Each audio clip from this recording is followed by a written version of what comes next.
हनुमान जी बेनीवाल साहब और जितने भी मंच पर मुखिया लोग बैठे हैं, उन सबका पूरे मूंडसर के साथ आसपास के सब गांवों की तरफ से तेजाजी की इस पावन धरती पर हार्दिक स्वागत करता हूं, अभिनंदन करता हूं। सामने जितने भी बड़े बुजुर्ग मौजूद हैं, साफे वाले, नौजवान साथी और मातृशक्ति, आप सबका धन्यवाद देना चाहता हूं। तेजाजी महाराज की मूर्ति स्थापित करके आपने ये संदेश दे दिया पूरे जिले के अंदर कि केवल मूंडसर ही नहीं, आसपास के 10 गांवों के कोई भी संकट आएंगे तो वो तेजाजी हारने का काम करेंगे, ये आपने साफ कर दिया।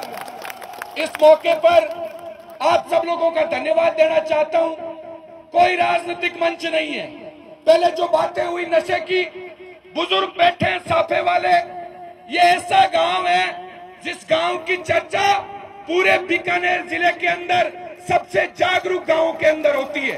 तो मैं आपसे निवेदन करना चाहता हूं, पुराने समय के अंदर क्या हालात हुआ करते थे, बुजुर्गों से पूछिए। साफे वाले लोग बैठे हैं यहाँ पर, पढ़ाई नहीं करने देते थे, केवल मेहनत मजदूरी करते थे। उन हालातों से जो चेहरे पर झुर्रियां देख रहे हैं 80-80 साल के लोगों पर, वो चेहरे पर झुर्रियां उम्र के साथ नहीं आई, वो झुर्रियां तकलीफों के कारण आई। इसलिए उन तकलीफों को याद रखें, नशे की तरफ ध्यान रखें। नशे की तरफ देखना भी हमारे लिए पाप है, जीवन खराब हो जाएगा, इस बात का ध्यान रखें। पढ़ाई करें, चाहे खेल को अपना क्षेत्र चुने, लेकिन जीवन के अंदर लक्ष्य निर्धारित करके चलना बेहद जरूरी है, इस बात का विशेष ध्यान रखें। बाकी ये गांव बीकानेर जिले के सबसे जागरूक गांवों की श्रेणी में आता है, तो ये गांव तो आसपास के 20 और गांवों को सिखाने का काम करता है। ये हमने पिछले कई वर्षों के अंदर देखा है। मैं आप सबसे एक निवेदन करना चाहता हूं, यहाँ पर सभी राजनीतिक दलों के लोग मौजूद हैं, लेकिन एक मेरा विशेष निवेदन है, तेजाजी महाराज का ये पावन और पवित्र प्रांगण है, एक बात की आज संकल्प लेकर जाए, जब भी किसान के ऊपर संकट आएगा, पार्टियां किनारे रखेंगे, मरने और मारने के लिए तैयार रहेंगे, इस बात का विशेष ध्यान रखें। पिछले इतने वर्षों के अंदर अगर कोई आदमी खून के आंसू रो रहा है तो एकमात्र किसान है।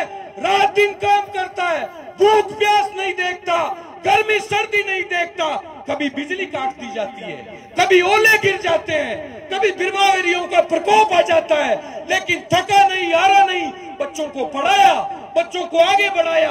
अगर उसको मारने की कोशिश की जाएगी तो पार्टियां दूर रख के उसके लिए मरने और मारने के लिए हम सब लोगों को तैयार रहना है। ये मैं आप सब लोगों से निवेदन करके जाना चाहता हूं। एक जो लड़ाई पिछले 23 दिन से चल रही है, उसका आप सबको निमंत्रण देकर जाना चाहता हूं। सब जागरूक लोग हैं, एक निवेदन करके जाना चाहता हूं। बीकानेर का एक आयुष्मान अस्पताल, जिसमें जाने वाला 25 साल का नौजवान, जिसके हल्की फुल्की बीमारी हो, लेकिन उसके स्टंट डाल के उसके जीवन को खराब कर दिया जाता है। जो चलते फिरते गया, उसकी रात को 12 बजे अगर लाश आती है, एक ऐसा आदमी जो गरीब परिवार का है, जो इलाज कराने चिरंजीवी के नाम से गया, लेकिन उससे 5 लाख रुपए 10 लाख रुपए लूटेंगे, उसने अपना घर बेचकर अस्पताल को पैसे चुकाए हैं। हमने संकल्प लिया उन हजारों परिवारों को न्याय दिलाने का, मरेंगे पीछे नहीं हटेंगे, डॉक्टर को जेल भेजेंगे और मौत के कुएं आयुष्मान अस्पताल को बंद करवाएंगे। मैं आप सबसे निवेदन करना चाहता हूं, आगामी 7 तारीख को, 7 अक्टूबर मंगलवार के दिन बीकानेर की जिला कचहरी में आप ज्यादा से ज्यादा संख्या में पहुंचे और उस मौत के कुएं को बंद करवाकर, जो प्रशासन इस सोच के साथ बैठा है, डॉक्टर ने करोड़ों रुपए पुलिस प्रशासन को दिए। जब आंदोलन शुरू हुआ, गिरफ्तारियां हुई, सब चीजें हुई, लेकिन हमने कहा उस किसान के घर में पैदा हुए जो हर साल नुकसान झेल कर भी फसल उगाना भूलता नहीं है, हम वापिस घर नहीं जाएंगे। ये मैं आप लोगों से निवेदन करके जाना चाहता हूं। 7 तारीख को आप सब लोग ज्यादा से ज्यादा संख्या में बीकानेर की उस जिला कचहरी में पहुंचे। जितने भी राजनीतिक संगठन है, सामाजिक संगठन है, आप सब लोग जागरूकता के साथ वहां पहुंचे। आज हजारों घर बर्बाद हुए, कल हमारा नंबर आएगा। जो खुलेआम लूट चल रही है, उस लूट को बंद करने के लिए आप सब लोग पधारे, उसके लिए धन्यवाद। अंत में आपसे एक निवेदन करके जाना चाहता हूं, शिक्षा के प्रति हमारी जागरूकता आई है, लेकिन बेटियों को, बच्चियों को बढ़ाने का काम करें।